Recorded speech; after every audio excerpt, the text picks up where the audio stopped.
Hi friends, అందరికీ నమస్కారం. మీరు చూస్తున్నది అమ్మ టీవీ ఛానల్. ఈరోజు మీ అందరికీ మహాశక్తి తల్లికి వందనం స్కీమ్ గురించి ఒక ఇంపార్టెంట్ అయితే నోటిఫికేషన్ వచ్చేసింది. అది జూన్ 15 నాటికి పథకాన్ని ప్రారంభిస్తామని చెప్పేసి ముఖ్యమంత్రి చంద్రబాబు నాయుడు గారు అనౌన్స్మెంట్ చేయడం జరిగింది. ఆంధ్రప్రదేశ్ రాష్ట్ర ప్రభుత్వం తల్లికి వందనం పథకం ఆ స్కీమ్ సూపర్ 6లో భాగంగా ఈ కార్యక్రమాన్ని అయితే ప్రారంభించింది. రాష్ట్రంలో ఆర్థికంగా అస్థిరమైన కుటుంబాలకు చెందిన విద్యార్థులందరికీ ఈ పథకం ద్వారా ఆర్థిక సాయం అందించాలని ప్రభుత్వం ఈ కార్యక్రమాన్ని ప్రారంభించింది. ఈ పథకం యొక్క ఉద్దేశం ఏంటంటే, ఈ పథకం యొక్క సహాయంతో విద్యార్థులు ఆర్థిక ఇబ్బందుల గురించి ఆలోచించకుండా వారి విద్యను కొనసాగించవచ్చు.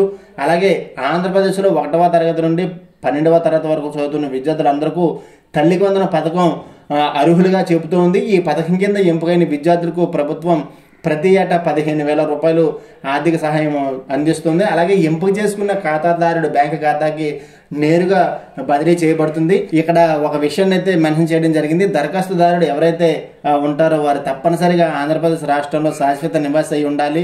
అలాగే వారికి ఆధార్ కార్డు కలిగి ఉండాలి. విద్యార్థి యొక్క విద్యా సంవత్సరంలో కనీసం 75% హాజరు కలిగి ఉండాలని ఇక్కడ మెన్షన్ చేయడం జరిగింది. అదేవిధంగా ఎవరైతే ఈ పథకానికి అర్హులు అవుతారో వారికి అవసరమైన పత్రాలు ఫోటోతో కూడిన బ్యాంక్ పాస్ పుస్తకము, పాన్ కార్డు, రేషన్ కార్డు మరియు ఓటర్ గుర్తింపు కార్డు ఉండాలి. అదేవిధంగా ఆంధ్రప్రదేశ్ ప్రభుత్వం జూన్ 15 నాటికి ఈ యొక్క తల్లికి వందనం పథకాన్ని అమలు చేస్తుందని ముఖ్యమంత్రి చంద్రబాబు నాయుడు గారు హామీ ఇచ్చారు. మరి ఇటువంటి వీడియోల కోసం అమ్మ టీవీ ఛానల్ని సబ్స్క్రైబ్ చేసుకోండి. Thank you.